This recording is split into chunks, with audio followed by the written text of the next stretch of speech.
Oi, gente, tudo bem com vocês? Aqui é a terapeuta Bruna e hoje eu vou falar sobre relações, como a gente conquista relações melhores para nossa vida, para a gente reconstruir todos os nossos valores, todas as nossas ideias, ter o sentido de grupo, de pertencimento. Então, vamos falar sobre isso hoje, tá?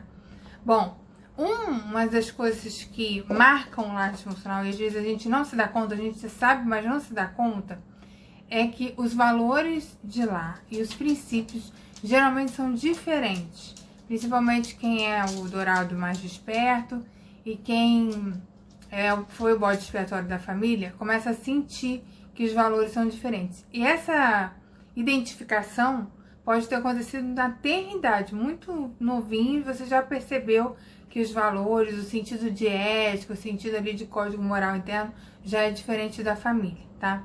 Por isso mesmo que a gente é atacado dessa forma, ou condicionado para ser de outra forma, a gente não vai aceitando, e aí acontece tudo que a gente já sabe.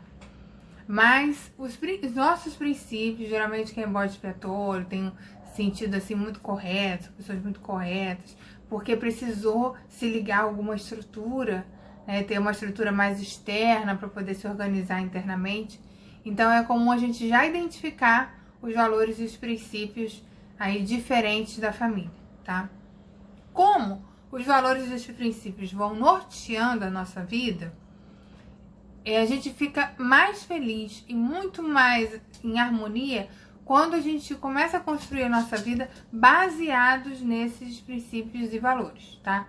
Para quem quiser exemplos de princípios e valores, eu vou deixar um link aqui que tá no meu Facebook, que eu coloquei uma listinha hoje de manhã, então vou deixar o link aqui pra vocês, tá? Foi a primeira publicação que eu fiz hoje de manhã, então tá lá fresquinha. Pra quem quiser ter as ideias, assim, do que são valores mesmo, não sei identificar, porque é importante que a gente faça essa lista, identifique, faça as anotações. Até esses valores, eles podem mudar ao longo da vida também, não é que eles são fixos, mas muitos deles são o nosso código de ética interno. E quando a gente vai ferindo por condicionamento social, condicionamento de grupos, tentando pertencer, sabe, tentando se encaixar em um lugar que a gente não tá bem, geralmente a gente está ferindo esse código interno, tá? Geralmente a gente está ferindo isso. E ele orienta a gente para tudo. Criação de filhos, escolha profissional, a maneira que você vai trabalhar, a maneira que você vai decidir coisas do trabalho, seus relacionamentos. Então, muito provavelmente, você vai começar a ter relacionamentos melhores se você começar a selecionar as pessoas a partir dos valores e princípios, né? Os seus valores e princípios. Vamos supor que você seja uma pessoa muito correta, muito ética, tem um valor moral forte ali. Então, se você, por exemplo, for procurar uma religião, você vai procurar se conectar com as pessoas que estão ali naquele grupo, mas que são mais éticos, mais corretos, tá? Dei o exemplo da religião porque ela também pode ser orientada pelos princípios e valores. Amizades, como eu falei, a maneira de trabalhar, tudo isso pode ser orientado pelos princípios.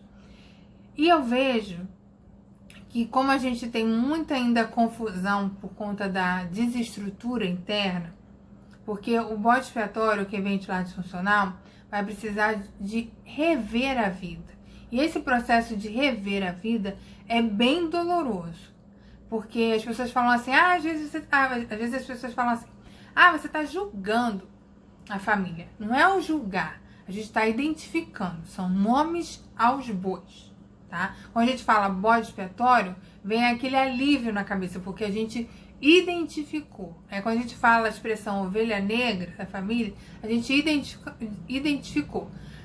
São nomes assim mais clássicos da teoria americana e tal. A gente pode falar que não é assim, não precisa ser assim. Eu concordo, ninguém é bode de nada, mas é pra gente ter a identificação, uma clareza, pelo menos inicial, para depois a gente revisitar esses conceitos e até falar, eu não quero ser chamado disso, eu não quero usar esse nome nunca, e tá tudo certo, tá?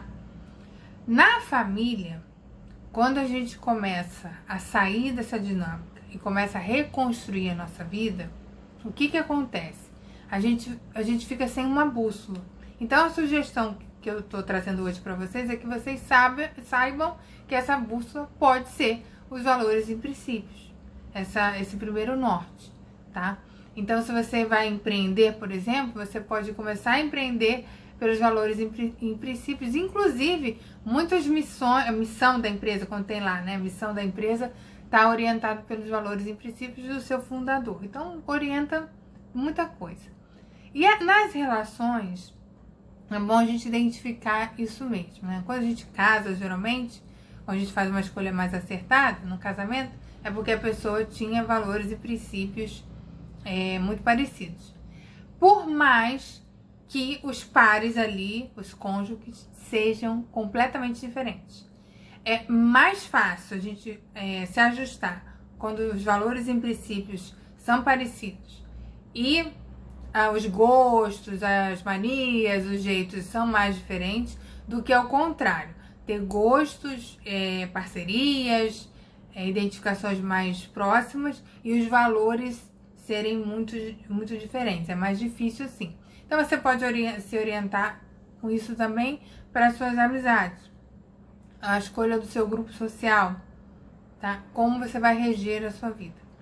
E, infelizmente, conforme a gente vai seguindo esses princípios internos, a família vai se angustiando. E ela só tem duas maneiras de lidar com isso. Ou atacar ou descartar. Geralmente é pelo ataque ali no primeiro momento. E aí a gente vai precisar de outro valor importante, que são os limites, né? Que precisam ser colocados aí e a gente precisa colocar bem pra gente sentir que não tá se ferindo nem ferindo as outras pessoas, tá? Então, esse é o vídeo que eu queria falar com vocês sobre os princípios e valores. Reparem se os princípios e valores da família são muito diferentes do seu, né? E pra gente ver que nesse espaço tá muito pequeno pra gente caber. Como eu falo, quem vem de família disfuncional, quem é sobrevivente, tem mais mundo, né? Tem que explorar mais o mundo, porque o que ela já ofertou para aquela família já não foi aceito. Então a gente tem que procurar nossa turma e se organizar internamente para poder ir para a vida, como eu sempre falo. Tá bom, meus queridos? Espero ter ajudado. Super beijo. Tchau.